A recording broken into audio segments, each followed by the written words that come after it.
Welcome to Modern Anarchy, the podcast exploring sex, relationships, and liberation. I'm your host, Nicole. I tried to keep her quiet, but she's screaming inside of me. I tried to keep her hiding, oh, shut up. I tried to keep her quiet, but she's a wild, wild woman. On today's episode, we have David Cooley.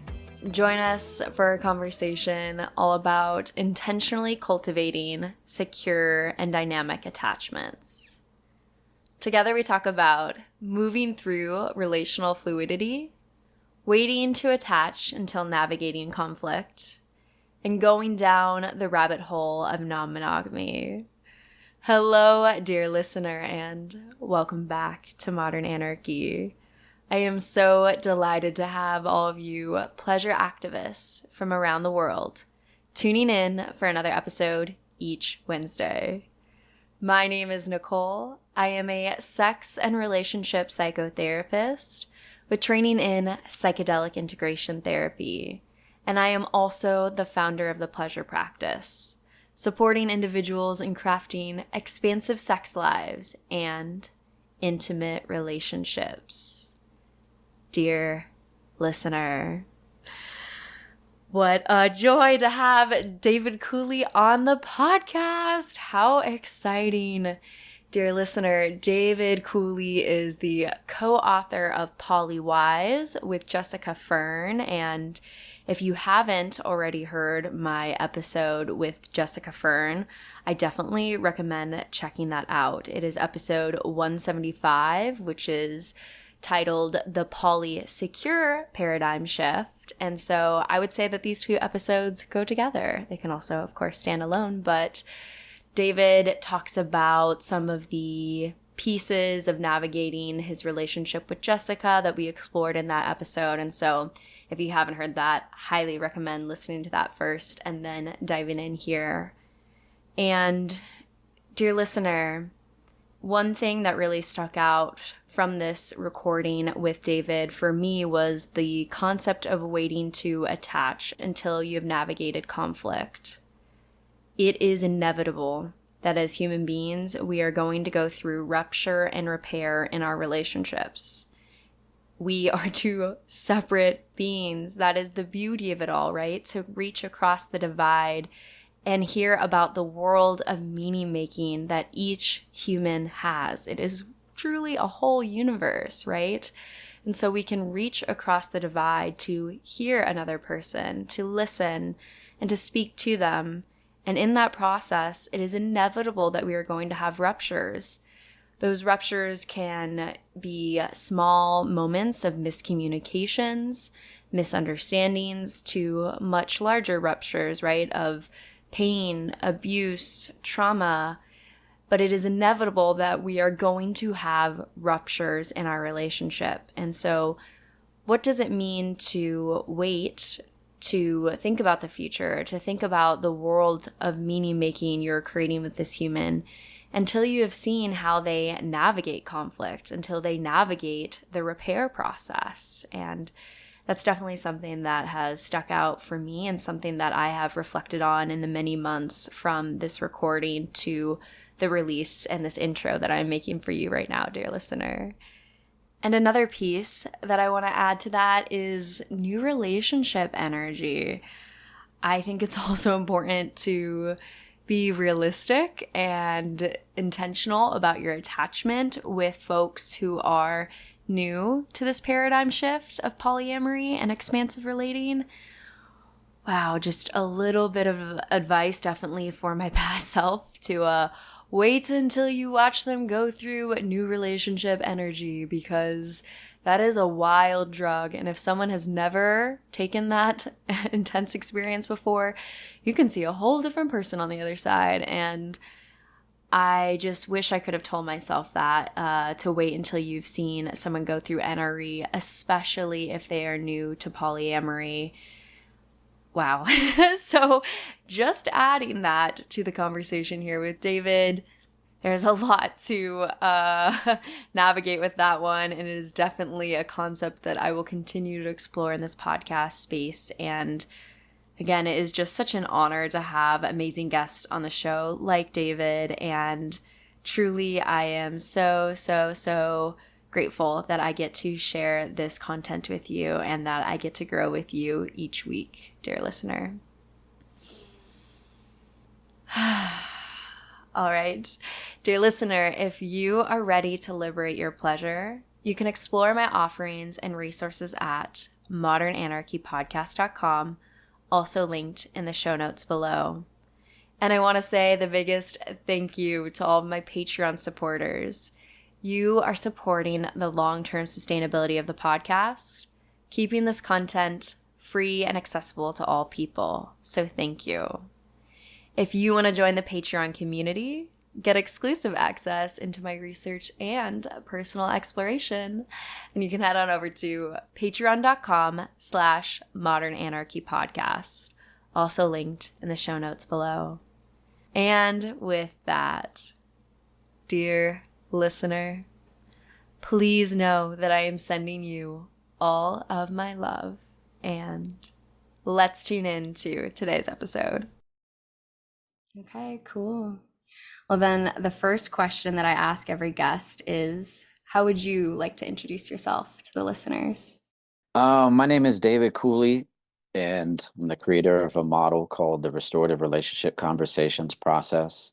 And so what I do is I facilitate difficult conversations with intimate partners, sometimes with family, sometimes even with friends or business associates, but mainly with romantic partnerships. Sometimes that's a dyad, sometimes that's more, right? It just depends. And so it's work that's really open to any kind of relationship that's struggling with either past ruptures or difficult communication dynamics that feel sort of intractable or stuck. Yeah. And so I use the process that I've created based on the principles of restorative justice, which is a field that I worked in for several years, but have integrated a lot more modalities into the process. Things like internal family systems, narrative theory and therapy, mindfulness, somatic work, nonviolent communication, stuff like that. Yeah. Which I already feel the power of this work and what it is and the implications for our lives, right? Our mental health. I mean, our relationships create our reality of this life. And so when your relationships are in conflict, your whole world, you know, at the end of our lives, when people are asked what is the most important thing, it's relationships. Who were you sharing your life with, right? What stories were you creating with other people, and the power of that. So it's almost like, oh, where do I start you, David? You know, like, where do we even begin this conversation, knowing how profound and important this work is? Yeah. I think that's absolutely right. You know, it's one of the reasons why I wanted to walk away from doing restorative justice at an institutional level, was I realized there were sort of ways in which the context that I was doing that work, even though it was really powerful and I was being given a model that's so effective and so universally applicable in so many ways, there was still something missing in terms of the intimacy. And so I realized that there was sort of a niche to fill, and that no one had been using the restorative model or concept and applying it to intimate relationships yet, at least not that I had seen. There may be others, but I just haven't seen it. Interesting. And so doing that, making that fusion happen has been so rewarding. It's been so fun. It's been so gratifying to see how effective it's been in the majority of the cases with clients. And so, the recognition that you're absolutely right. I think our relationships are the single most important determining factor of our well-being as human beings. Yep, absolutely. And so then I'm thinking about, you know, me search, how much of our work, you know, is so deeply connected to our personal experience in this world, our positionality, and being able to name that, right? Because I think that's an important piece of knowing where we're coming from. And so I imagine that a lot of this work is maybe something you've seen in your own journey, right? Even just reading Polywise, hearing about your pieces of this. So I'm curious if you could take, you know, rather than even a theoretical conversation of the fusion you're talking about, I'd love to hear the praxis of how this kind of showed up in your own life and in your relationships. Yeah, I mean, like I said, I think I was hitting a certain kind of plateau at my work in restorative justice. You know, so I was a bilingual case coordinator there, which essentially means case manager. working for a nonprofit in Colorado, learning a ton about our judicial system, the way that it's really applied, the way that justice can look on the ground, working with police officers, Yeah. courts, lawyers, judges, all that kind of thing. So getting a real intimate look at the inside of several major institutions that shape our society as a Mm. whole. Yeah.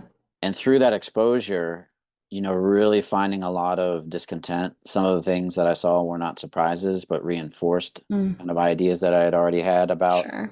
some dysfunctionality around our justice system. And I think personally, it was coming at a really sort of volatile time in the relationship with Jessica, Mm.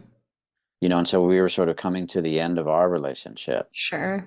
And so in that context, I was experiencing, as we were sort of falling apart in the larger context of opening our marriage, a lot of stuff that I had never reckoned with, i.e., anxious attachment, primal panic attachment attacks, like stuff around my own nervous system that I had never really understood or really seen before that. So it was a real massive invitation, seeing that play out, going through the divorce, seeing what unraveling a life of over a decade with someone Oof. with a kid in the mix means in real time. And it showed me the places where I really needed to continue to deepen my own self-awareness and do more self-work. And so as I was doing that process, I was realizing, yeah, where I'm at isn't sort of where I want to be Mm. professionally and personally. Mm. So there was just a way of confronting myself that I was so important, so painful, but so important. Mm-hmm. And that was really the introduction to attachment theory Yeah. and attachment work. And it started to make the sort of approach to dealing with conflict so much more personal. Mm. So I feel like the divorce and the meltdown that happened in that context of the relationship with Jessica was just like a powerful initiation that sent me Sure. way deeper down the rabbit hole of self-growth than I had ever imagined. Yeah. But now looking back, it's just been such a gift because it's given me an opportunity to explore so many different things that I wouldn't have Mm-hmm. otherwise, that feel like I'm able to use in service of other people's relationships. Oh, yeah. I mean, immediately I'm thinking like high dose psychedelic trip. You got dropped on the floor. Where is the grounding? What is happening? The world is all shifting around me, right? And to come out of that on the other side saying, wow, I learned a lot in that process. It was a little bit dark during certainly large parts of that, but I learned a lot. And Yeah. yeah, I can only imagine, like as you were talking about it, like what I'm thinking about, at least in my own journey, these moments where I can know my own value system of where I want to move with the relationships, and I'm actively experiencing my body in sheer panic and disarray, and just balancing between that. Like, I want to go in this direction, but I'm having these visceral somatic experiences that are so beyond, the way I want to go. And you're nodding here, right? So I'm curious if you want to speak to that for your own journey. Yeah, it's an interesting question because, a lot of people that come to me are in some kind of non-monogamous situation. Not all, but many. Yeah. And they've talked about the frustration that they've had with traditional therapists and the Yeah. way that that's fallen flat for them and helping them get to a place of sort of movement or transformation. And I'm realizing that there is sort of a line that needs to be drawn around who's offering what kind of services, right? And I'm realizing that unless you've gone through that initiation that I'm talking about, which is you've gone through an primary attachment loss in the context of a non-monogamous relationship, I don't know if you should, you should at least, at the very least, name that you haven't had that and you Yeah. haven't gone through that experience, or potentially you shouldn't be offering the services. But I'm just Totally. realizing like this is something that's very difficult in the same way that psychedelic experiences are impossible to describe to someone in words. Like words will get you to a fraction of what the experiences really is. But until you've gone through it, it's really hard to commiserate in a way that's going to feel sort of genuine or Yeah. authentic or Yeah. even useful, Right. Right. right? Right. And Yeah. Go ahead. yeah, and so because psychedelics have been such a part of my life for so long, there's so many parallels that I can draw in so many different arenas, right? But for me, it's really about the question of how do we handle transformation? right? And this is why I like psychedelics and their connection to shamanic cultures, is I think these older societies that really had at their root some kind of shamanic process for helping people with their issues, they really understood that life is about just a infinite series of transformations. Mhm. And so the way they looked at loss, I think, was really mature and really integrated, right? They were able to really see loss as something inevitable and important for our growth as beings. And I think we've lost that or never had it really kind of here in the West. And so Mhm. for me, I think it's really exciting that there's so much access now to psychedelics in a way that there wasn't before, and that it's sort of being decriminalized in a way that's really Mhm. unprecedented. It's for me, it gives me a lot of optimism that this is sort of a branch of exploration that's available to so many more people now. Right. Yeah, it's really exciting. And I will say that in the research on psychedelic assisted psychotherapy, there's been very clear statements that it's not necessarily ethical for someone who has not experienced a psychedelic to be providing psychotherapy on it, right? And 100%. because you just don't know. I mean, how, and then I think that does ask deeper questions though about when do we draw that line of you have to have had some sort of lived experience, because everyone's experience of this world is going to be so unique, right? Where do we draw that line of, oh, I'm a white woman, so I can't provide therapy to anyone else of a different rate? These are deep questions now of where do you draw that line? But there does seem to be something inherently different about a psychedelic experience. And I do feel the same way about just how deep the internalization is of a certain type of relating and love and family and meaning making, and to actively go through this process of deconstructing it is a significant experience. And so it feels very similar caliber to me. So I'm just sharing that similar resonance with you of, because I think, in my research with relationship anarchy, which is, maybe one of the most scary ones for a therapist who's never heard of this, um, you get a full world of community, right? I've talked about this. Like, I got a full world of community, all these different relationships, and I meet someone new, and maybe I say, hey, I really like our relationship. This is really great, but I only have the space right now to meet once every 2 weeks. Like, how does that sound for you? That person thinks like, oh, okay, that's great. Like, eventually I'll get Nicole to rein in. We'll have like a whole life together. Like, how exciting, right?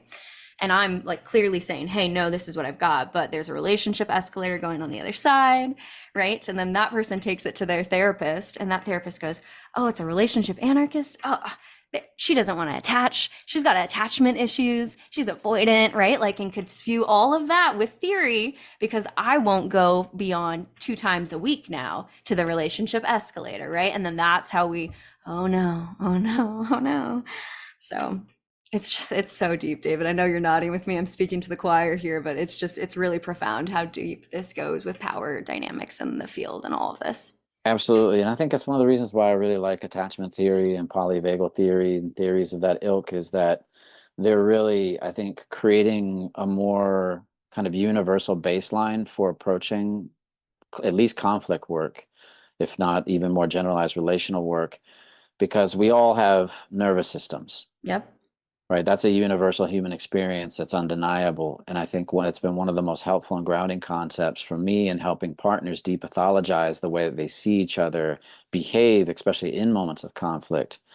And so helping people start to ground their awareness of, hey, your conflict has more to do with what your nervous system has been programmed to do because of your attachment styles template that you got as a kid, Right. than personality or sort of the intention to thwart you from getting your needs and wants met. Yep. Like, that's huge, right? And then helping them understand, yeah, there's sort of a baseline set of attachment needs that you both have.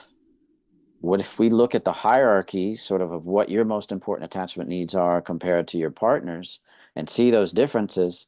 How much can we understand just from that Yeah. alone about why you're having these kinds of conflicts, Yeah. right? And so it's really been exciting to find tools that help people sort of sift through the muck Totally. of where they're getting stuck, Yeah. right? I mean, this is just so good. I'm loving it. I think this is so great. I just think about there have been many times in class with my professor, one of my existential professors, who's just as critical to the field of psychology. And I'm like, God, Dr. DeVos, how do we get beyond the DSM? I hate the DSM, right? It's just like in terms of personality disorder. Let me put this on the individual that they have some deep pathology that they were inherently born with because they're innately wrong, just compared to the paradigm of you're talking about your nervous system, your early attachments, and we can add narrative therapy. What are you meaning making out of all, right? Like that's, in my opinion, how we get outside of the DSM, along with a systems level understanding of the ways that that is constantly impacting us in all these different forms. Like that is the vision I do see getting outside of the DSM, which means we're going to have much more unique individual, like quote unquote diagnoses, if that's what we're going to say with this, right? Like it's not going to be these boxes anymore of just like boop boop boop. It's going to be this person's individual unique nature of all these different pieces that are going on. And the fact that we don't think about all of that is just, again, absurd, speaking to the choir. But oof. Yeah, well, I think one of the things you're signaling, and I like the way you opened the dialogue about, wanting to integrate my own personal experience into sort of the trajectory of my work. And the way I think about these things is when I was 19, I got really, really sick. I went to Africa and contracted a really intense intestinal parasite that then turned on a genetic predisposition for an autoimmune condition that I still battle now to this day. And so that thrust me into a world of doctors, health insurance, like these big systems that are based on the practice of diagnosing and creating these models that can make these economic systems work, right? And so we see the way that healthcare and psychology and all these things that in their sort of essence originally are supposed to be about the well-being of human beings have much more to do about the bottom line. Yep. And so I was sort of steeped in that realization very quickly, as a 19-year-old watching insurance companies try to deny my claims, right, for rightful things, and seeing like, oh, this is about money. And all these doctors that I'm going to see are just, their only thing they have to offer me are sort of pills, essentially, and these interventions that really are undermining and eroding my body's inherent capacity to support itself, right? I was going through that at the early, sort of late 80s, early 90s. Thankfully, there's been a lot of evolution in some of these systems. There's a lot of doctors that know more now. We have functional medicine. There's just kind of more access to more alternatives.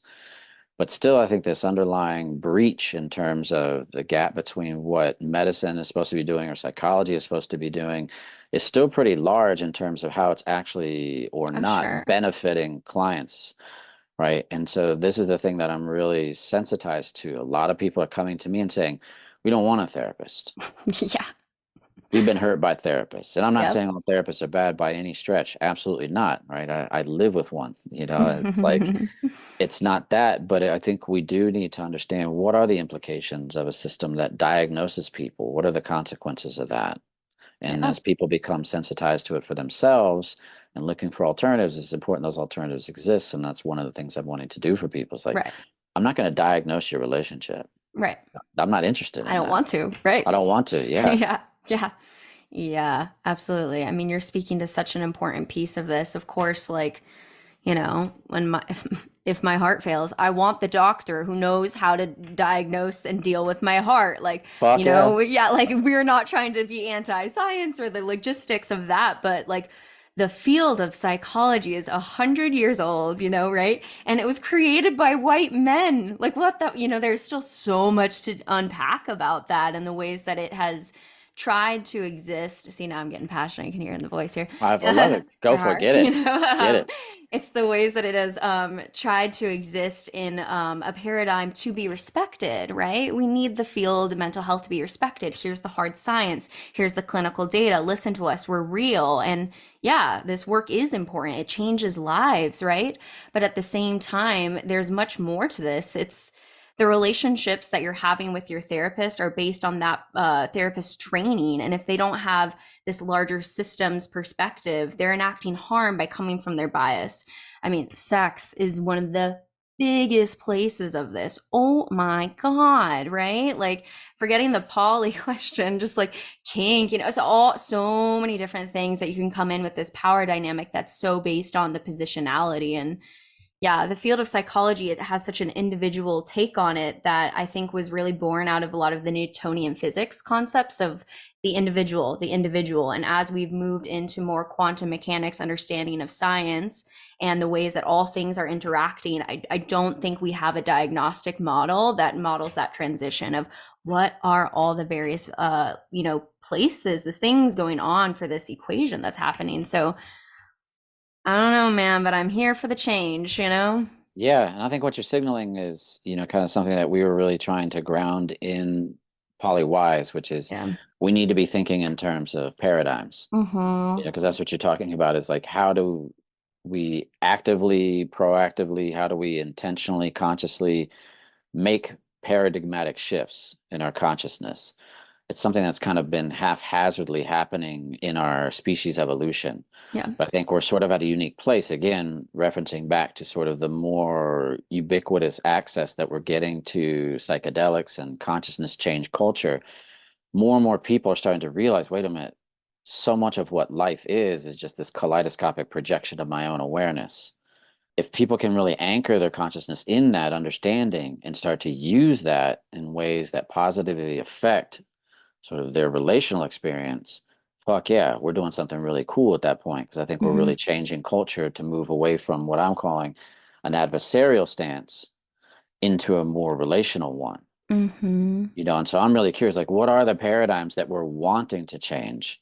And then what are the tools that allow us to do that? And so I Mm-hmm. think very specifically in the work that I'm doing, I'm really inviting people into an awareness first of the fact that we've been really steeped and saturated in an adversarial stance, an adversarial paradigm, owing to our criminal justice system that's grounded in punishment and retribution, deconstructing that, seeing it, the ways that it shows up and manifests and puppets us in our thoughts, speech, behavior, and so on.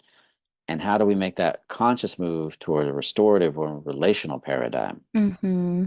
That's so much of what my work is about, is like just psychoeducation around paradigm shifting. Sure. That's something Yeah. that I'm really wanting to make more. I'm wanting us to do that more and more of us to do that. Be like, what are the paradigmatic shifts that you're working on?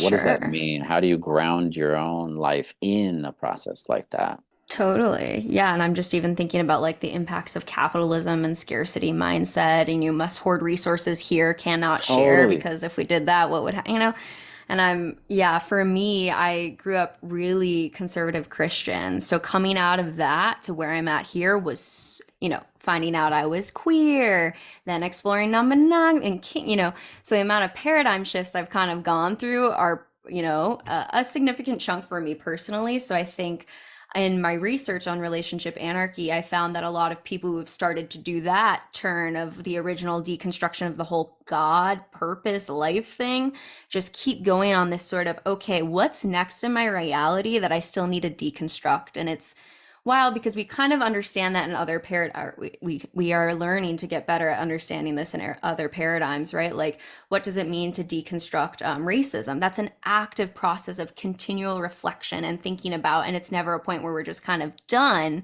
And it's this, you're changing your whole reality because you didn't realize how glossed over it was shit. And so what does it mean to look at our love in the same way? What does it mean to love and think, whoa, there are a lot of systems here that are really, really deep that I have to continually deconstruct for maybe the rest of my life, right? Like, Yeah. So what for you felt like one of the things that helped you move out of that original paradigm or that mindset of kind of conservative Christianity? well, right. So then you think community. That's how you get in, that's how you get out. Right. So you found another community. You found, Yeah, I started yeah. At the time I was dating someone super religious. We had the purity ring, we had the promise ring. He was my whole world, and I had just joined a sorority, and he was like, "You shouldn't do that. That's bad. That's where all the bad people go." And so I dropped out. Once we broke up, I was like, "I have no friends." I'm in a controlling dynamic here ultimately is really what it was, because I wasn't able to have friends that were males because that was too risky, right? So there's a level of control going on there. So then I immediately go back into the sorority, and the sorority has more expansive people that are not so fundamentalist. I start hanging out with them, right? And then you slowly stretch and you stretch, and that's the only way that I've learned about consent is being in the kink community, polyamory, all this stuff. Like when I process this with people who are in different paradigms, which like all respect to the paradigm, but when I process it with them and they say, I could never do that. That sounds crazy. That doesn't help me compared to a friend who sits down and goes, yeah, I've done that with my partner and we talked or I met him more here and we talked about this and we're all on the same page and it's really good. Like that is a radical paradigm shift. So I think that's part of why I find the podcast to be so important, right? Is how to create communities like this where you and I are dialoguing. We're having an intimate moment. We're unfolding right here, right now. And if someone's deep in where my Mormon family lives, you know, and doesn't have someone around to have these conversations, tune in. Let's go. You know, where are we going? So was psychedelics part of your journey out? Oh, yeah. Hell yeah. Absolutely. I mean, yeah. I mean, once you have those experiences too, where you're like, wow, this brought so much love. I mean, I want to be very clear that psychedelics can have really difficult, scary times. You know, it's not all rose painted glasses here, but to have moments of such profound love and connection, and then to get out and be like, and this is illegal? What? And then you're just, you know, at that point now you're just asking even more questions, you know, and yeah, for me, just in terms of my own healing with sexual trauma and with purity culture, man, to have just experiences with my own sexual expression, with my own body. I mean, breath orgasms on various experience. Like there is no end to the way that psychedelics have helped me to unpack my sexual trauma. And that's one of those things I think about, like love is so deeply laden by all of these systems in so many ways that I continue to unpack every single day. So yes, That's psychedelics cool. have been helpful. That's cool. Did you have to lose your family or your connection to family in order to stay true to your journey? Yes, I would say lose is an interesting word, right? How do we define that? I would say that have I taken significantly more space in my dynamics with much larger orbitals of connection and had to go through various moments of saying, wow, okay, in their paradigm, they're not going to get this. And I've gone through different points of trying to keep that door open, it being slammed in my face, and then having to readjust my expectations and draw further out. I mean, yeah, because my friends were pastors' wives when I first started this journey. Like, they are no longer my friends. I mean, I could probably shoot them a text and say, hey, you know, but we're just in different worlds. Or even as I started to do the ketamine assisted psychotherapy work, you know, yeah, my mom's Mormon. My older brother never went to college. So I say, oh, I'm doing ketamine work. And he's, "Ah, that's a hard drug. I would never talk to a psychologist who ever gives anyone hard drugs like that. That's me at Christmas time." I'm like, okay, I'm not even about to get into all of the research. You know what I mean? And I'm just like, okay, so yes, but I wouldn't use the word lose. I keep them, but with much, much space. I like that. That's a good reframe. Yeah. I like the nuance of that. Yeah, I was lucky. You know, I grew up the son of two Presbyterian ministers. And so I was lucky in the sense that they were really willing when I was in high school to sit down with me and have an intellectual conversation about faith and what it Mm, was and wasn't for me. So I never liked church. It's interesting. I sort of had a kind of a internal deep resistance from a very young age. I remember going to yes. my dad's first church, you know, and just being like, what the fuck is all this? Yeah. Um, but they made me go initially, and I had to go. And, you know, kind of in the younger years, my only sort of argument was, I want to stay home and watch wrestling, you know, and that wasn't enough for them to not let me go. But then when I was in high school, I started smoking weed, studying philosophy, getting much more sort of adept at expressing myself on more intellectual grounds, very intellectual parents. So I remember that conversation. It was a Mm, really life-changing moment, you know, and I could see that it was hard for them to let me go, sure. but they did. You know, there was essentially their blessing. They weren't going to cut me off, you Good. know. And so I realized that that was a profound privilege and luxury to have grown up in a context that was religious and could have been way more repressive, but that thankfully my parents had a more relational consciousness underneath. But it's interesting to hear. I'm always curious about, yeah, what have people given up Oof. to be themselves? Yeah, I could hold a lot of space for that question and for the continual question that all of us are kind of facing with that, right? Mm-hmm. There's so much more to go there in terms of society and space for safety of our authenticity. Yeah, and I see it, I see it in relationships. I mean, coming Yeah. back to that question of Oh, yeah, attachment, what makes it so hard to be ourselves often is the attachments that we have with family, friends, partners. totally. A lot of the work I do is not about keeping people together, but actually helping them sort of Uh, end the relationship because, David, I hate ending relationships.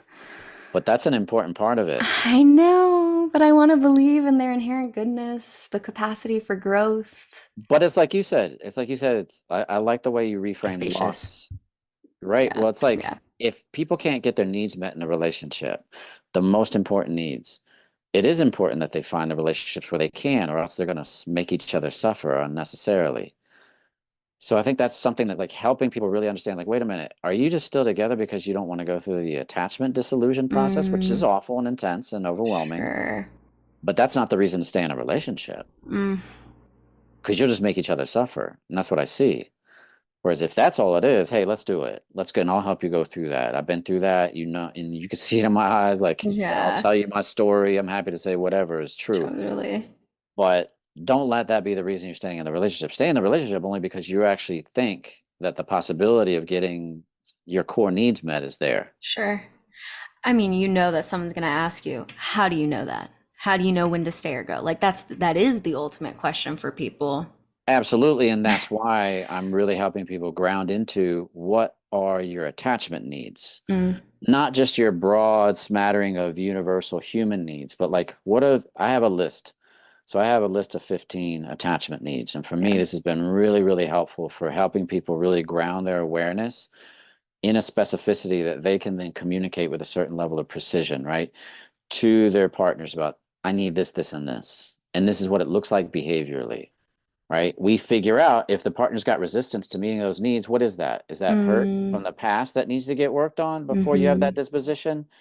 Is it the fear that once you start trying to meet that need, it's going to be insatiable and nothing you do will actually meet that need? Maybe you've been doing things that you thought were meeting the need, but they weren't, and the partner was interpreting them differently.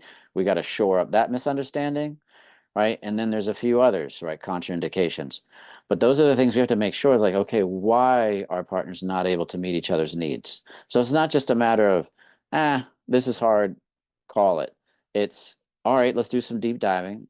Let's figure out what your attachment needs are. If there's resistance to meeting those, where is that? Why is that? Can those obstacles be removed? And then once we've done that process, there's still just this part of me or part of a person that's like looking at the other person and going, I can't do that. That's not what I want. Mm, And when you get to that moment, it's like, that's hard. And it's yeah. time to go. Yeah. And I think it's tricky too, because again, like we were saying earlier, what does go mean, right? Absolutely. Yeah, in some spaces it is, and obviously, don't get me wrong, there is so much need for time, space, separation, right? But existing within a relationship anarchy framework for me has meant spaciousness, Hmm. reconfiguration, not Yes. necessarily even the words de-escalation, right? Like, where do we reconfigure? And oh, it's so painful to sit with that. And as you're nodding and have, I would, in your life experience, and maybe you can speak to this, yeah, just the pain of like holding one another, saying, like, I love you and I want to be in relationship with you. And we maybe need more spaciousness. And how do we find that together so we can both come to one another with full excitement and joy and companionship? And it's not this black or white end or together. It's this like infinite miles of gray space that you can just navigate with someone that you love deeply. And oof, that is a whole level of pain to be with, as you can maybe imagine was very recent with me, and that I'm still figuring out. Pain to be with someone in, compared to a paradigm of, we broke up, goodbye, I'm not talking to that person. Absolutely. And I'm glad you stated it that way. I think that's a really important consideration. That's definitely been a big part of my experience and relational Yeah. journey. I mean, one of the biggest bombs that Jessica Fern dropped on sort of the non-monogamous world was that love and secure attachment are not the same thing. So everyone's saying love is infinite. Maybe that's true, but secure attachment is not. There is a limit into how many people we can securely Yes, I attach really when we're appreciate talking. this. That's big. That's Yeah. big. And so what the fuck are we talking about when we're saying attachment and secure attachment? What does that mean? That's helped a lot of people, right? And so extending that model and using it to really help people understand, okay, what is it that helps you feel securely attached in a relationship? And sometimes a romantic relationship isn't the best way or container for you and another person to be connected or attached. Right. Like me and Jessica are a perfect example of that. Like, we have an amazing relationship now that I'm so grateful for that we never had when we were married, right? And so we live in the same house, we're parenting our child together, Yeah. and it's just like we've had a certain level of relational fluidity that's allowed us to grow and evolve. And so it wasn't she's out of my life. If we hadn't had the kid, I don't know if that would have been the case, to be honest. Sure. But we did, and we had to find a way to make it work, and it has worked, and it's worked really well. And now it's really Hmm. cool. We're collaborating on a level that I just, kind of suspected was possible, but never happened when we were together. So for me, Yeah. I'm very in favor of, yeah, is it just the container that needs to change? Is it just the level at which we're sort of relating that needs to change? Like, what is it? It doesn't have to be just a break, but the way that it is now, we're not getting these needs met. We need to make something be different and be Hmm. able to do that in a way that feels good. Yeah. Yeah. Maybe not comfortable, but integral. That's what I mean when I say good. Right. Yeah, growth is so uncomfortable, right? I don't know when I've ever It can grown and be. yeah, I don't know. Yeah. Yes, and I'm just the pain of that process. Hold space for that. And also, God, I'm so happy that you're here to say this narrative, right? Like, this is needed, just like a deep dive into what is possible. And for you to have gone through that paradigm shift yourself, and then to be able to speak of the type of relationship you have with Jessica now, that is a narrative that we need as a culture because it's often this, oh, the custody battles and the rah, rah, rah, just like really intense, a lot of feelings. So for you to be in the space to speak of the type of relationship you have now, very powerful. Yeah, and that's a lot of what you're talking about is, I think about the kids. When I'm working with partners that have kids in the middle, that's what I'm thinking about most is how do we reduce the collateral damage on these little human beings? Yep. How do we reduce the amount of session hours that they're going to need down the road? Because I think absolutely, I think the system is sort of contrived to process or a narrative, again, that's anchored in an adversarial paradigm about what Right. divorce means, Yep. right? And it's so brutal. It can be so brutal. It's interesting to go through the divorce process with Jess, and we're going through the formal process in the court. And it was just like, holy shit, at every step of the way, the process is offering you this place to go after the other person. Like Mm, you're talking about financial stuff, work stuff, like all of these identity, all these tectonic existential plates in our being are just getting rattled and shook. And you're sort of being handed this opportunity to like, do you want to fuck this person over or not? Do mm, you want to make this worse? And it's just like, oh my God, like every turn that's possible. So anyone that's willing to avoid that and getting caught in that, I want to be available to help and just say, okay, it doesn't have to look like that. It can be right. different. And how are you going to do it differently for your kid's sake? If not for yours, at least for your kid's sake. Right. Absolutely. Yeah, and when Jessica spoke, she talked about that moment of, and it just stuck with me and struck me in so many different ways, the moment of the two of you walking to the bridge and throwing the rings back into the water. Hmm. Yeah, that was a really special moment. Yeah. Yeah. What was going on for you at that time? It was very surreal. It was a very surreal experience. I think there's a part of me that really understood how important it was to have that kind of ritual, to have that kind of uncoupling, so to have that ceremony where we were really looking back and consciously leaning into what was good. Because that's part of what can happen is you start to frame things retroactively as all Sure. bad. Like this is painful now, so it all sucked. Right. Yep. So it's kind of a denial of the real complexity of the lived situation. So I Mm, think to do that was really important to anchor, like, yeah, this has been amazing. Like, actually, there's been so much growth and so much healing on so many levels because of this relationship. What a gift. And this is the way it didn't work. Right. And this right. is sort of part of that integration of learning is talking about what didn't work and why. Right. And so using that as sort of a jumping off point for thinking about future relationships is critical. but then recommitting to each other, because knowing it was Mm, like, yeah, I don't want to walk away from this. I don't want to just have that kind of relationship where it's just like we don't know each other and we're just passing our son off back and right. forth. It Right. just didn't make any sense. Like I couldn't No. compute that, and so I felt the love, I felt the intention, I felt the connection that still existed. And so that ritual is a way to really honor that and connect to it. Mhm. It took time to be able to get to the point where we're at now. There was a lot of space for a while where we lived apart, but that was necessary for my healing. And I recognized like that was really hard on our son. It was hard on all of us. And I'm glad that doesn't feel necessary now. And that's not the case for everybody. And I recognize that. But Mhm. yeah, I think that ritual, ending the relationship with a lot of intentionality, was really, really important to minimize the damage that was done and set an intention for the future that I think has really helped sort of Yeah. blossom into something beautiful now. Yeah. Yeah. I really appreciate you naming the ways that we can look back on the past and yeah, see it through all dark. It was all horrible. It was all this, right? Because somehow that's going to make the grieving easier, right? This is why Right. it's ending. It's all dark. It's all dark. And so to sit in that nuance of inviting more of the perspective of, wow, this is a lot of the good. And when you do see the good, then you're going to grieve even more, right? We don't want to look at Totally. that when we're sad, right? No, no, it was bad. It was bad. So just for you to even have that moment with her of like living into that nuance and that complexity and looking at that and making decisions on how you want to move forward and like inviting the inevitability of change and that dynamic right there. And I can only imagine just the shattering, the complexity of the world that you were going through, that trip, that journey, that, whole narrative unfolding and so much for your experience that I'm sure, like psychedelic journeys, right? It's still happening right now, right? Like you're still integrating what it means to have had this relationship with Jessica, to still be co-parenting and to be talking about it right now on a podcast, right? Like it's still unfolding every day. Absolutely. Yeah. But I like that. I like your point about sort of the way that we retroactively color the past Yeah.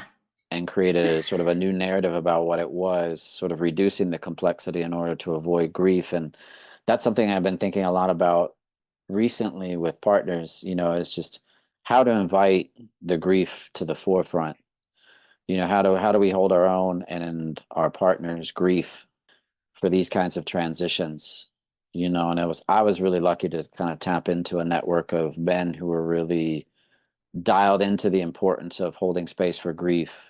And so that was something that I was able to lean against, because I had no real concept of that, especially as a man in this culture. I had no real concept of holding grief, honoring it, Yeah. being with it, allowing it, and I think that's been another really important thing in being with clients Yeah. is they know that I have some understanding of grief. And so when they're going through some kind of loss, it's like, I'm not trying to say my pain looks like yours, but Right. I know what it means to sit with grief and the importance of that. And I'm here to help you figure out Yeah. what does that need to look like for you. Right. I'm Mhm. curious when you were in it and it's all, it's happening right now. It's all happening, right? What were the ways that that was showing up in ways that maybe we could say were unconscious, automatic, who knows, whatever words we want to use. But when you look back now, you're like, oof, I was grieving in ways that I didn't even realize at the time.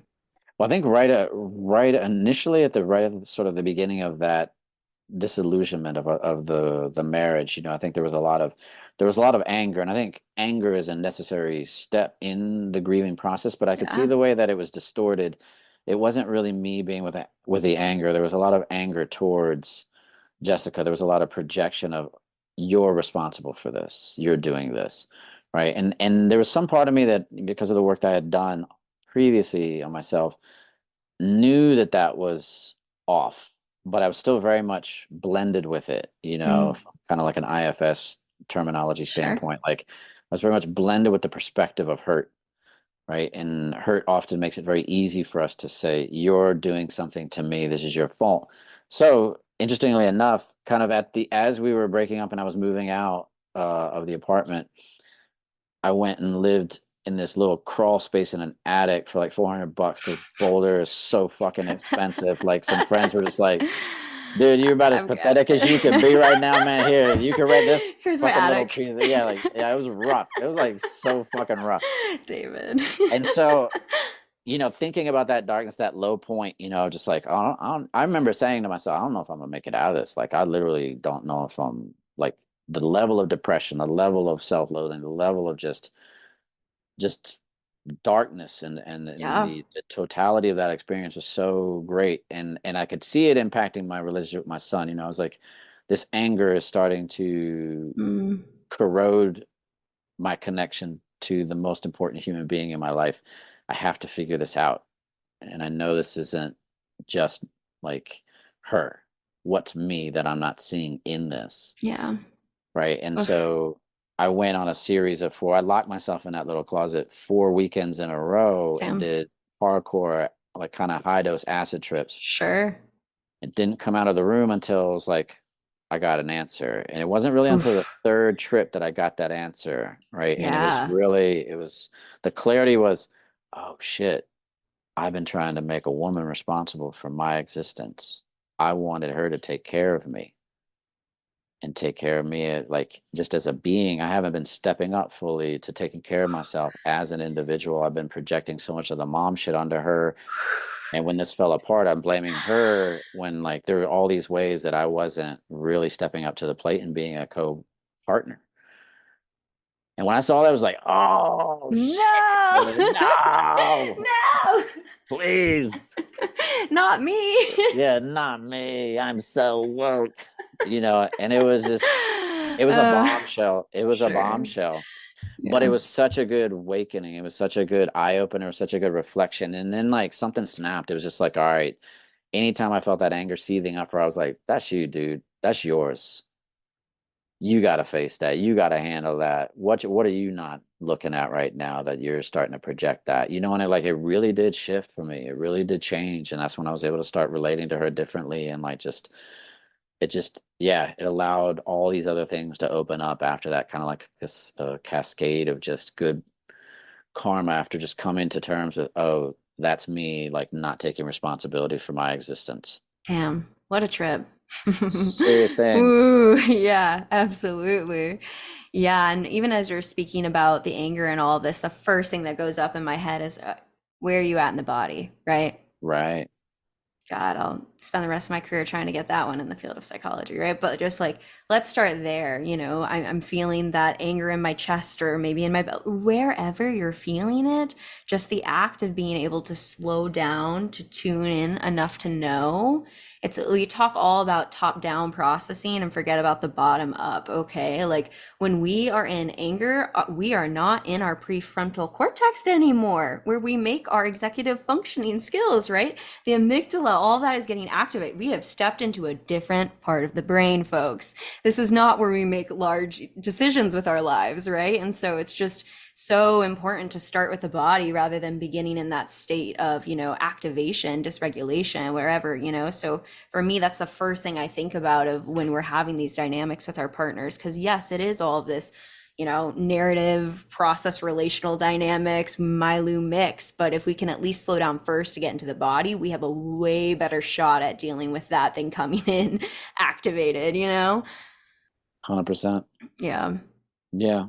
So I think, these for me are the ways in which so much of my process has been just embodied through the journey, Jessica's a great sort of marker for so many different points of transformation in my life, which makes it easy to talk about her as a life partner Yeah. I love that. because we've had such a profound impact on each other in so many different ways. And Mhm. that continues to be the case. And I'm really liking this particular incarnation of our relationship. Yeah. Do you want to speak to it a little bit? Yeah, I think it's really sweet. It's really sweet to recognize kind of what works, what doesn't, where the attachment ends and starts. There's just such a level of presencing and awareness around what needs can I get met here? What can I like the expectations are just calibrated so Mm. efficiently, so accurately that it just feels easy to move in and out of space. And when conflict arises, it's just kind of like, okay, this is a place where we're gonna have to like sort of dig in and figure this out together, or it's just like I just walk away and it's like that's mine to process and it doesn't really matter. And so to have that level of clarity, which I never really had in the marriage, is just amazing. It's just amazing to like be able to know when to sort of dig in and lean towards a process or just be like, there's no point. And that's okay. It's not even like there's no point, like fuck them. It's like, nah, it's really not worth it. This is more mine to do anyway. It's Mm-hmm. just, it feels like there's so much less expenditure of vital energy on trying Yeah. to navigate. So it feels more relaxed. It feels like more of me can come online. It just feels like it's easy to laugh together. You know, Mm. when things are hard, they're hard. That's okay, but it doesn't mean really much. Whereas before, what does that mean? What's it mean that she said that? What's it mean that that happened? You know, and so the meaning make it, because I'm a 5 on the Yeah. Enneagram. Sure, So sure. I'm a hardcore meaning maker. Like everything's an Yeah. inference of the big grand meaning of, yeah, like always making these connections that sometimes serve me Yeah. and sometimes don't. Yeah. So it feels really cool to have this experience relationally where it's just like that's not happening that often. Right. And depending on your early childhood dynamics, some of us do that way more than others, right? Where Right. for me, if I love my family, right? We started that one out off at the beginning of the conversation, but where in a dynamic when you're constantly having to watch to see if this person might get activated and yell at you, the amount of times that you were going, oh, is that the point?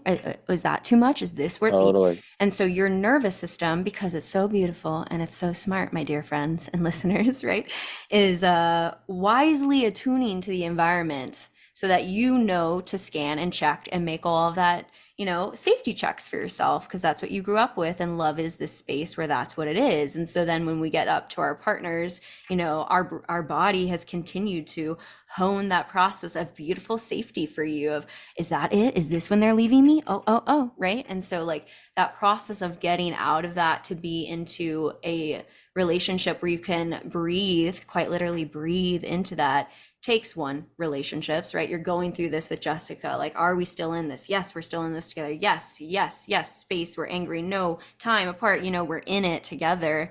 And so to be where you're at now, like you said, you can bring more of yourself into the relationship because she's there. She's Yeah. there. You're Yeah. gonna Which figure it out. totally. And I think what we're talking about is like real, I think we've come closer to secure attachment, Yeah. you Yes. And know. love, dare I say, like the Hmm. deepest of love. And because I think, yeah, there's so much illusion to the no, when you're in love, they can read my mind and we just melt together so perfectly and we spend every day together. And it's, just this, we don't even have to talk about the dynamic, it just unfolds. Right. Which is dangerous. Like if that's really how it is and it stays that way, nice. You won the lottery. But like, yeah, if you're just like you're in the symbiotic phase of a new relationship or a semi-new relationship, don't count on that shit. Yeah. It's just so true, unfortunately. It is. It is. It totally is. And we perpetuate it, you know. I Yes. think that's another thing we talk about in Polywise, like, oh my God, the way that we perpetuate and sell the idea of a love that like is just basically based on assumption making and projection and mind reading is just it's spellbinding. It's like no wonder we're set up to fail so much relationally. Yeah, I mean, the rom-com ends at the marriage, right? The wedding day or whatever, Right. So many of them. We're getting more these days as, we progress as a society. But when you go back to the 90s, it was like, just like last scene, they're getting married, and you're like, okay, great. The rest of it was happy, right? Right. And Done. it can be, right? But through so much work and so much conversation that we never get to see modeled for us.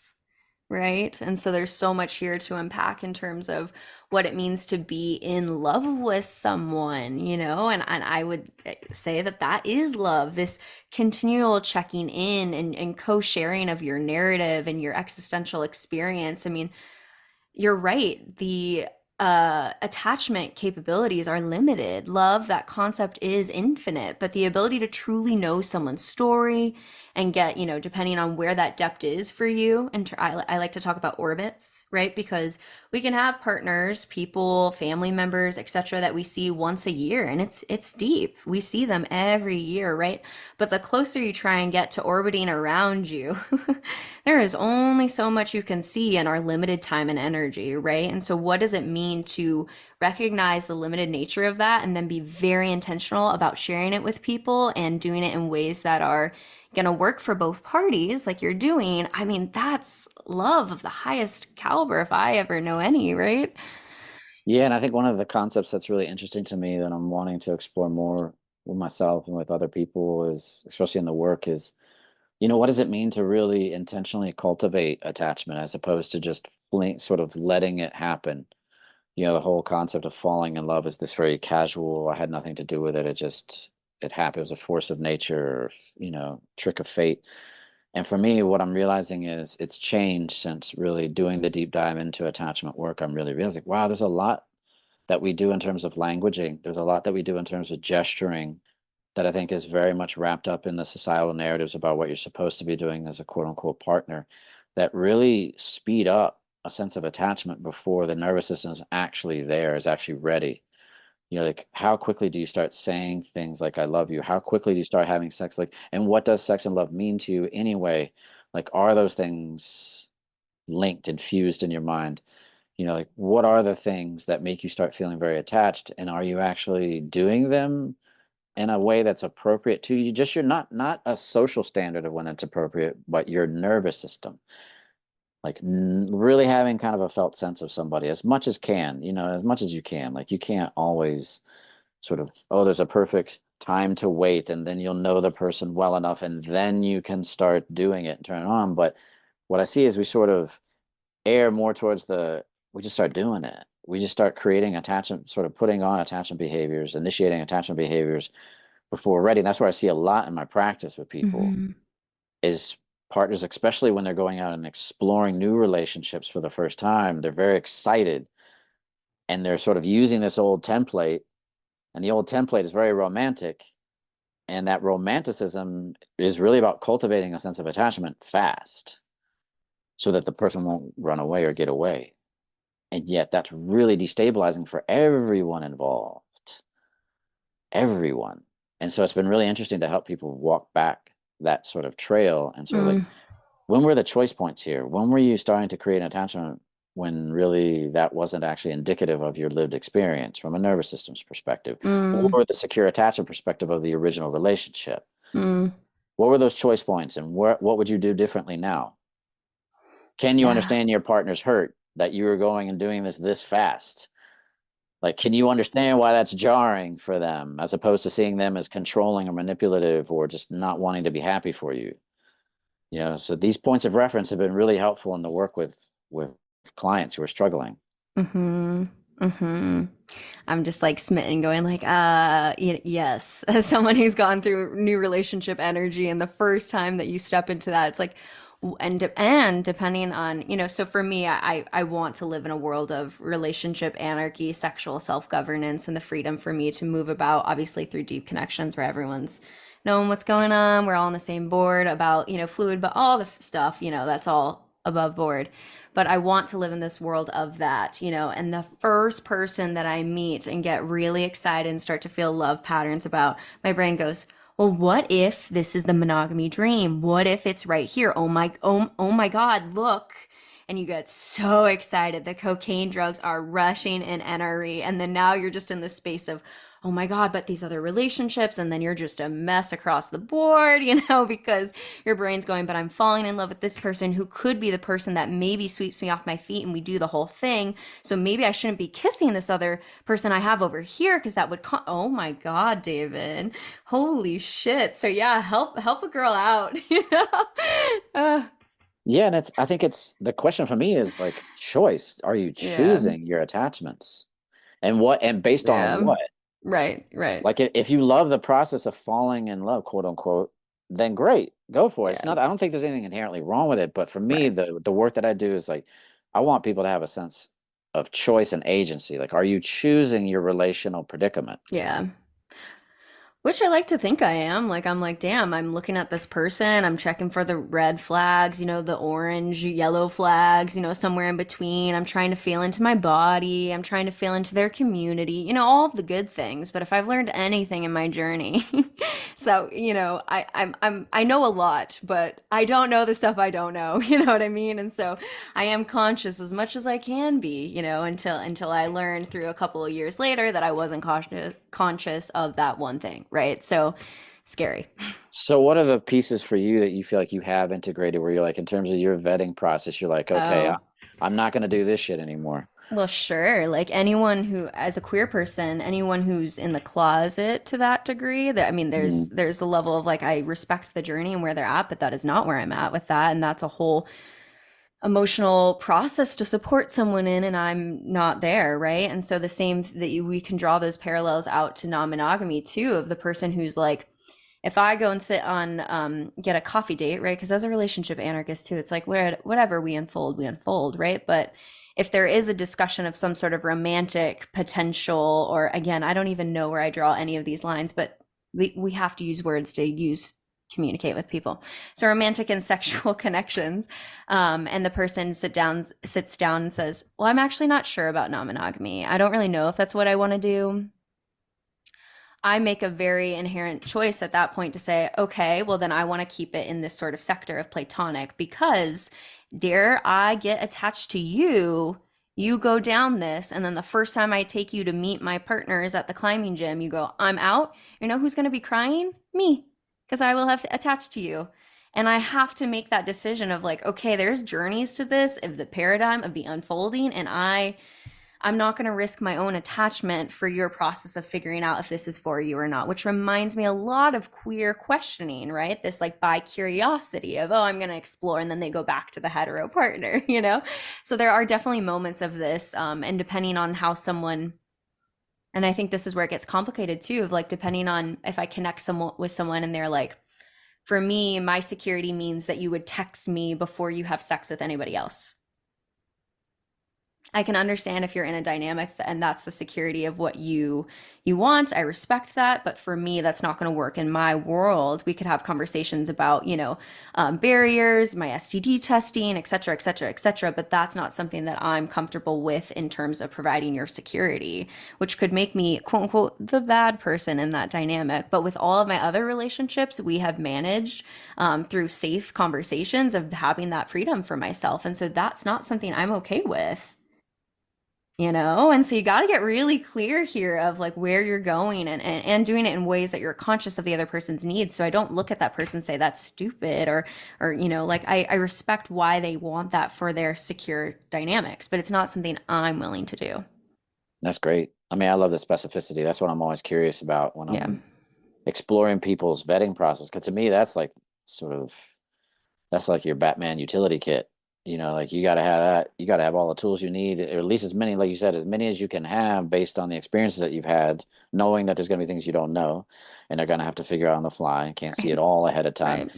But I love someone with a really well-equipped vetting tool belt because I'm part of it is I just want to learn new things too. I want to hear people, oh, I hadn't thought of Sure. that. That's a good idea. The kink one's a fun one too. Yes, it is. Whew. Yes, it is. Yeah, because I got to do a lot of vetting there, because depending on where someone's at, they might make assumptions about it being cruel, fucked up, weird, like, Hmm. so that's a fun one too. And then that's a paradigm shift. Like that is a radical paradigm shift, right? If I want to take one of my and I can meet people at different levels and it's fun, right? But if I'm planning a scene with like four people at the dungeon, is this person cool with that? Or is that gonna like activate you beyond capacity to like know that your new attachment friend is going to have a four-person scene at a dungeon? Like I really like you, but I can't feel that level of like shame in my body. That's a lot of caretaking to pull someone through to that. These are heavy math conversations for me, especially as a therapist, right? Who's got to Hmm. like check that, like, when am I doing that work thing? So, Yeah, totally. yeah. Yeah. What about you? In terms of what? You're dating. Where are your flags, markers, pieces relating probably instead of dating, right? Relating. Yeah, relating. I think I think because of the work that I've been doing, I want to see how people behave in conflict. Like I won't make any kind of Mm. attachment commitments until, Ooh. yeah, I won't start doing attachment behaviors until I see the person in a hard situation. Okay, so how do we what does that mean? How do you wait to find that out and hold off on the attachment that feels inevitable, right? Yeah. Yeah, I mean, I think for me, I think like for the partner I'm with right now, there was on both our parts where we were just like, I'm not ready to use the word love. Like, this is what love means to me. Mm. This is what it means. And when I start using it, this is what it means. And I don't want to start using it till I'm really ready to start using it. This is what I'm feeling, and this is sort of the experience right now. And so we both kind of had that sense of doing that, Mm. like waiting for certain attachment markers. We kind of had a sense of what our attachment markers were. Like, hey, this means this. Sex means this to me. Yeah, Love means this. So we had kind of a lot of meaning already figured out that we were able sure. to talk about explicitly. So that really helped. Yeah. Right. So beyond that, I was waiting for, yeah, when's that first hard moment going to manifest and how does that happen? And it was months down the road. Mm. But I was consciously waiting, like, yeah, I want to see. Because Yeah. that's like, if that's not handled well, forget it. Yeah. And again, there could be extenuating circumstances. Like, it's not just you acting pissy and so you're gone. It's not like that. But when ruptures happen, when communication Yeah. starts to happen, someone gets triggered into past hurts. Oh my God, you just learned so much. Oh yeah, you do. Right. And so I want to see how my nervous system reacts to their nervous system when that happens. Mm. We're both anxiously attached styles. So I was kind of like, okay, that's going to be interesting. And I'd seen the way that some of those dynamics had played out in almost conflict situations, but then we were able to navigate them. But there was one, big one that was like kind of came, I don't know, maybe 4 or 5 months into the relationship. And it was like, it was hard. It was really hard. Oof. And fantastic. Like the space that she held, I was hurt. I was the one that felt hurt in the Mm. situation. And I did my best, like, yeah, name my hurt for what it was, take ownership for it, say what was hard about what, she was doing, what I would have preferred to be different. She took it like a champ. She's like, I hear that. It makes so much sense to me, validate my experience. What do you need? It was just not a thing. You know what I mean? She didn't turn it back on Yeah. me. She didn't Oof. fall apart in shame, even though I know it was super uncomfortable.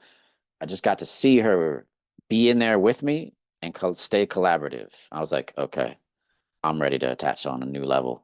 Huge. Huge. I love that. See, like the collaboration. We're on the same team. We're holding Yeah. hands on this. We're not going to. Yeah. Like, Yeah. I'm not trying to hurt you. I'm hurt, but I don't want to hurt you. And I know you, and I had that sense that you're not trying to hurt me, but this is how it played out. And I could feel that from both of us. And the intention, we were both really careful. We were both cautious. We were like, okay, how do we hold each other in this space? And with that care and attunement, this one's special. Yeah. And immediately my brain goes, ah, you can climb so many heights with this person, you know? I'm a rock climber, so all my metaphors end up going through that of like, oh, there's so much there. Like, that's a great partner. You can climb really hard routes with that safety check. If you don't have the safety check, don't be climbing with that rope, right? Like, Exactly. Absolutely. And so yeah. that it is, and it's proven true, and we've hit rocks, but it's just been like, I feel that intention to really hold each other with a lot of Mm. care and skill and awareness. And that's what I want. That's what I'm realizing. Like, my tolerance for anything else is just so low. Like, I don't have time. I don't have time. I don't have energy for that. I Right. need people to be kind of and no one's going to be perfect. She's not going to be Sure. perfect. I'm not going to be perfect. There's going to be harder moments where we don't hit it right on the nose. Yeah. But it's more about that disposition and that self-development that's cultivated a level of skill. It's like, okay, we know how to do this well, though. Sure. And when we don't hit it right, we repair it. Sure. Now, painful complexities, you know.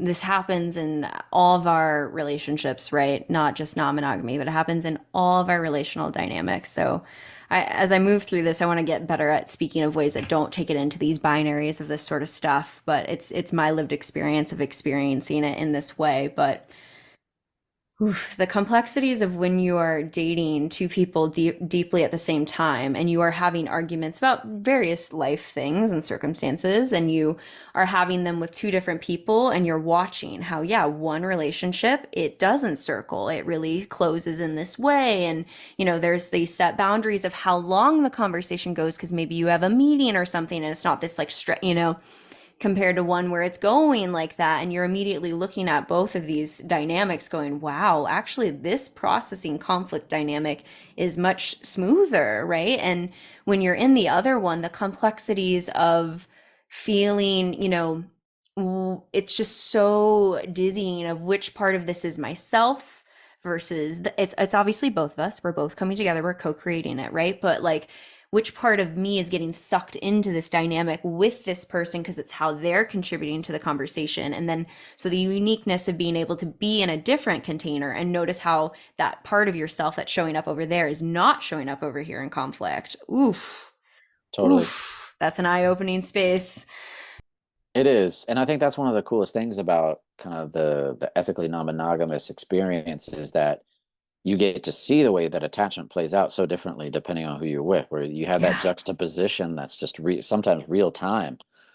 And Yep. you're like, whoa, I'm so different over here. Yeah. Wow, it's so crazy how this person elicits and draws out these things. It's like we like to think of ourselves as more static, and yet not so much. Right? It's like is H2O solid or a gas? It's like, well, Hmm. what temperature is it? Let me check the temperature, right? It's again getting into that more like we were talking earlier, that quantum, that systems, what's going on there rather than the individual as this innate being. It is really co-created through so many different pieces. And so, right, we're gonna see it in our relational dynamics and then yeah, the subsequent choice of what you do with that and how you choose to maybe create more space or not is a messy game. But I really am so thankful to be in such deep relationships where it's bringing out so much growth in myself through this uncomfortable journey of seeing those messy points. But like, God, am I growing?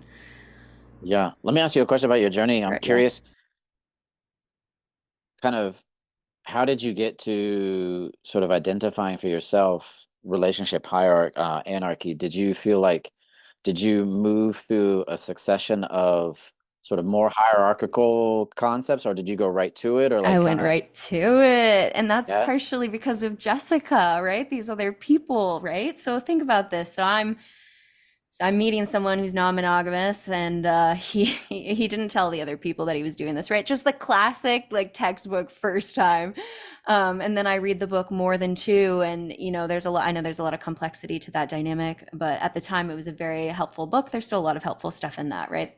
And so I'm in there, and there's one chapter on relationship anarchy, and it speaks to me like a bell in my body that rings to me. I'm like, this is really neat, and then I need a dissertation topic. I'm like, oh, what about this? And there's nothing on it. And that's the key sign for a good dissertation. And then I'm wanting to start this podcast, and that's ringing true to me. And then we go there. And yeah, so, but the thing is, I read Polysecure, right? Oh, there's these Mm, deep attachment theories. Oh, okay. So, and then I'm reading the book, Getting Off the Relationship Escalator. Okay, I'm not going to do this because I'm seeing the 50%. I'm seeing this, right? So, because of my younger generation and my positionality of having these books go before me, I'm already deconstructing the system pretty initially up here, right in my like late 20s, going, no, I'm going to do something different. And so I think that's the positionality of our different ages of going through this process in that way versus me trying to start off in a non-hierarchical zone, which I will say is probably the most dysregulating thing for my attachment. It was intense, but I met someone who had been doing non-monogamy through that path for about a decade. So he's mm, done the hierarchy, the primary, oh, we don't veto, oh, to get to here. So meeting him, he's done a lot of holding for me in ways that I've just been so scared. So yeah, it's a little bit different positionality because of my age. for sure. What helped you the most in terms of being able to acclimate or integrate sort of the identification? Like what was one of the core challenges, one of the hardest parts about becoming sort of grounded in the anarchist sort of way of being, and then what was helpful in sort of working through that challenge? Mm, yeah, I mean, the spaciousness of the dynamics are really hard. I think that was really hard in terms of, oh, like once a week versus every day. So like how often you see the person. Yeah. Yeah, Okay. because he originally, so he dated someone, did primary dynamics, and then became platonic, reconfigured, and then now lives with that person, maybe like a you and Jessica situation. And so there's a lot of his needs that are met in ways that as someone coming from a monogamous culture would have been like, well, why aren't we spending every day together? You know what I mean? And so all of that complexity. And then, particularly for me, as someone who is a therapist, on the side, to wonder about his attachment because of all stuff like that, where I could be like, well, what if this is why he doesn't want it? Rah, like he's got problems, and yeah, I laugh, we all have problems, but not the kind that I was projecting onto him. Do you know what I mean? As I get more into it and seeing the fullness of his community. And so I think that's been one of the scarier projects of finding attachment in a way that's not so close in orbit, but still very, very deep. And then that is almost impossible to do when you do not have that for yourself. Mm. You know what I'm saying? Like now that I have like a handful of different relationships that orbit me and we explore all different types of fun play together, and it's all different orbiting, I am so much more grounded than I think about it in terms of just like basic resources, right? When you're thirsty for attachment and security, and you're trying to get it from this one person, when you're coming out of the like a monogamy paradigm, you're used to the one, everything else is a little bit like lighter, versus now I have this full community of people. So it's almost like the spaciousness at the beginning was the hardest part to transition into, and is now my greatest strength because I have so many loving, deep connections that are holding me. And particularly if one of the eggs in my basket, the wells, like shatters and I realize, hey, the conflict's not going anymore, I have so many beautiful people in my corner. I'm going to Mm. be okay. And I Mm. fucking love that because that means I raise my standards every single day. Mm. Do you feel like you have a particular sort of default setting or template for your own attachment Ooh, what is this? This system? this is fun. I don't know. What do you mean by that? Like, there from the classic attachment theory, there's sort of the four essential Mm, templates, right? There's secure, attached, anxious, avoidant, disorganized. Do you have a sense of being sort of grounded in one of those? I would say that in the past, I would say anxious. Given how I fly right now, I think I would say I'm a secure babe, but with anxious leanings for sure. Yeah. Cool. Yeah, I'm always curious, like when someone identifies as kind of non-hierarchical or anarchist, relationally, I'm always curious, like what is their own appraisal of their nervous systems and what are the Hmm. challenges according to that appraisal or that lived experience of having a nervous system that seems to react to, Yeah, wobbly things. for sure. And the sex Mhm. stuff's hard. Like it's just How hard. how how so for Oh my goodness. I guess it's all complex, but just like to be at parties and my partner going, "Oh, I want to flirt with other people," and me being like, "Cool, me too," right? And you're at the party together, but you see them doing it and then I panic, and it's like, damn, I wanted that secure attachment. It's just been a journey to honor the slowness that I need with that. Again, it takes me back to rock climbing. I want to be able to do this route, but if my body is shaking, we have to take a break. We have to ground. We have to check in. And um, just the first times I even had like a threesome dynamic, it was funny because the sex part actually inherently was really fun and beautiful and easy. But my God, when he reached over to touch her hand and rub her hand, I lost my shit. You're rubbing her hand? You know what? The sex part, that part actually was cool, but you're like affection? Oh, oh, So, I yeah, mean, the that's journey of juicy. it. Yeah. The meaning making of all of The it. meaning. Yeah, exactly. Yeah, so fascinating. I appreciate you sharing so much of your experience with me. Yeah, absolutely. It's fun to talk about. It's fun to be asked, particularly with someone who can look at me and nod and understand, right? This is the beauty of your work, our work, the joys of the positionality that we started this conversation out with, because frequently in my life I'm doing so much explaining that I can't even hit to these level of conversations. So it's actually a joy to be asked. Yeah, cool. Right Yeah. on. Yeah. Well, I'm looking at the time and I know I could talk to you for hours, so I want to be conscious of that for both of us and future me that will be editing this. So I'm thinking that maybe we can take our collective deep breath. And then I want to ask you if there's anything left on your heart that you still really want to share with the listeners. Otherwise, I will give you two closing questions for us. Okay, let's go to the questions. I don't have anything. Okay. So I'd like for you to close your eyes and recall a time in your journey, in other paradigms before where you're at right now and seeing your younger self. I'm curious where you're at and what you would want to say to yourself. Hmm. I think I would go back to kind of a late teen, early 20 self, and that was really struggling with addiction and on certain levels in certain ways. And really tell that young self, like, the reason why this addiction is so hard is because you're trying to deal with just some core anxious Mm, attachment issues that you mm, inherited from your mom. mm. You've internalized this stuff, and these are what these substances are sort of creating an artificial reprieve, and that there's other ways to work with the anxiety that's kind of just there as a undercurrent or baseline experience. Yeah, I feel like I could have saved a few years Yeah, if I had known that. yeah. My heart's just thinking of the pain of that space. Yeah, just like trying to be okay.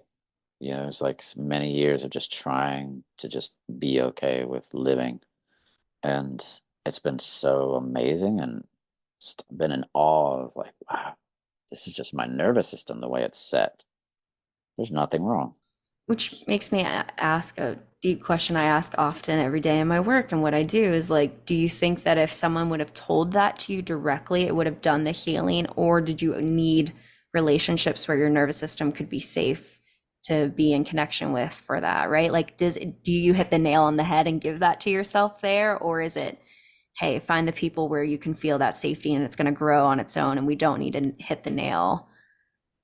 I don't know. I mean, Yes, and maybe, yeah, totally. Like if it would have definitely, I was pretty stubborn and hard-headed. And so in many ways I needed to live through a lot of the struggle to get to where I'm at. But I'm just wondering if it had been the right person when sort of naming it the right way. Even if it had just been like a seed planted, but no one was talking about it. Like that was not on anyone's yeah, radar at that part. Like that information wasn't available. I remember, right.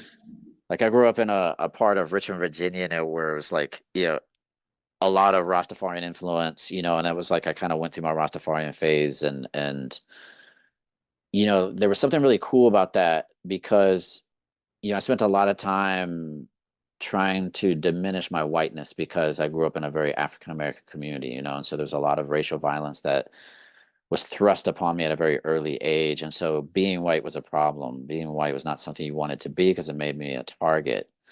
And so it was interesting the way whiteness and blackness were these things that you could gain and lose.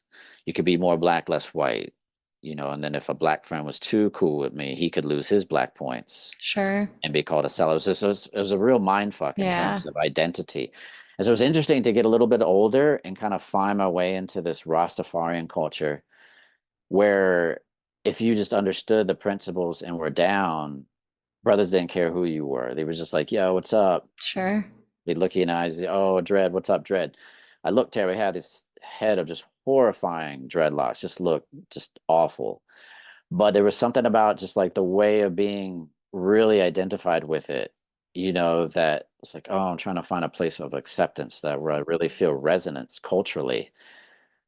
And so it was cool because I remember some of the older elders in the communities that I was swimming in would be like, man, it's crazy how y'all young kids have access to all this information. And there was still no internet yet, really. I Mm. mean, that was like this thing that was just kind of on the peripheral.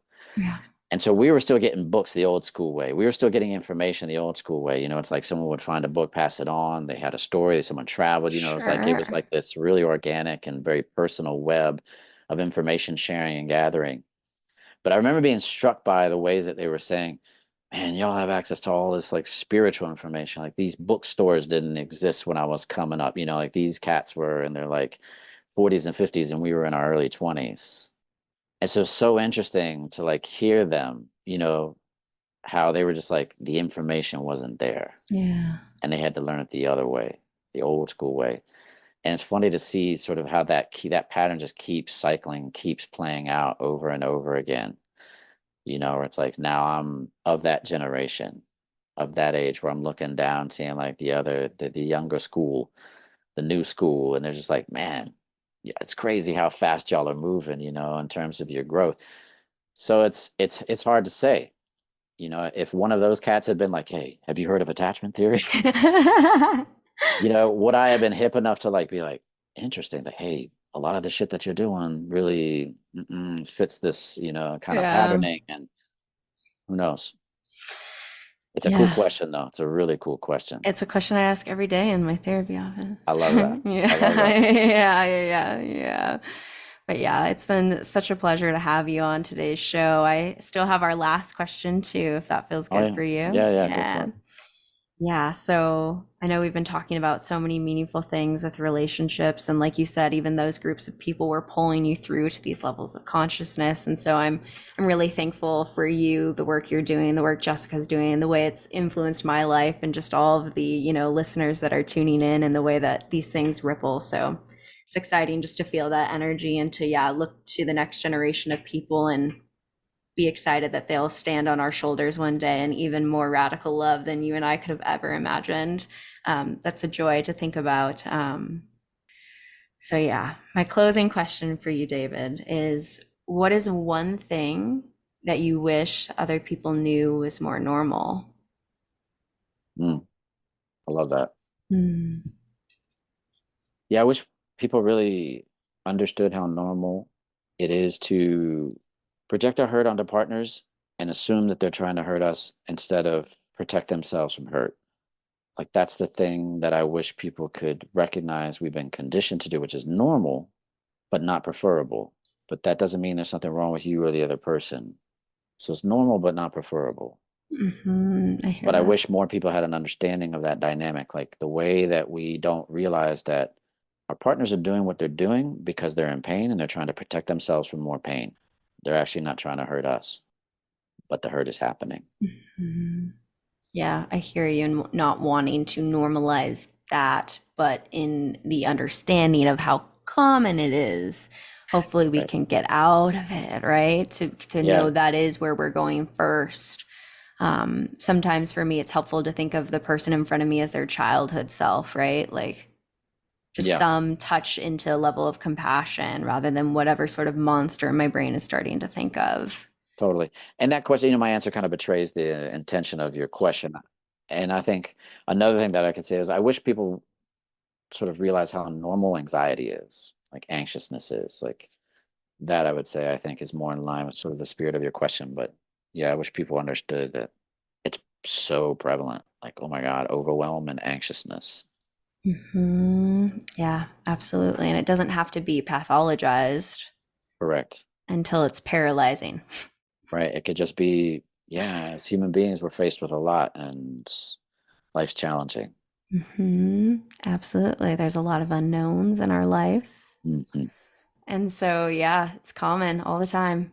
So many different areas of our lives. So I think the more that we normalize that and we can be in community with that and those feelings, the more that we'll have the support to get through those times rather than trying to take drugs to take it away. Yeah. Just naming it. If we can just name it, be okay with naming it. Yeah. Having people see us in it. It can be different. Yeah. So I want to thank you. I want to thank anyone listening to the podcast, anyone that's like cares this much about relationships to sort of grow and evolve their ideas about them. Really feel a lot of gratitude for this network of people. Yeah. Changing the world, dare I say, through love. Yeah. Culture. Absolutely. Where would you want to plug for the people who are connecting with you and want to learn more about your work? What would you plug? I think the easiest way to get in touch with me is the website. And so www. I don't think people really still say that anymore. That's definitely giving myself away. I say it, I guess. Yeah, I don't know. Restorativerelationship.com. Great. Yeah, and then they could just email me straight up at david@restorativerelationship.com. Great. Thank you, David. It's been such a pleasure today. Yeah, thank you. It's good to meet you. If If you enjoyed today's episode, then leave us a 5-star review wherever you listen to your podcast. And head on over to modernanarchypodcast.com to get resources and learn more about all the things we talked about on today's episode. I want to thank you for tuning in, and I will see you all next week.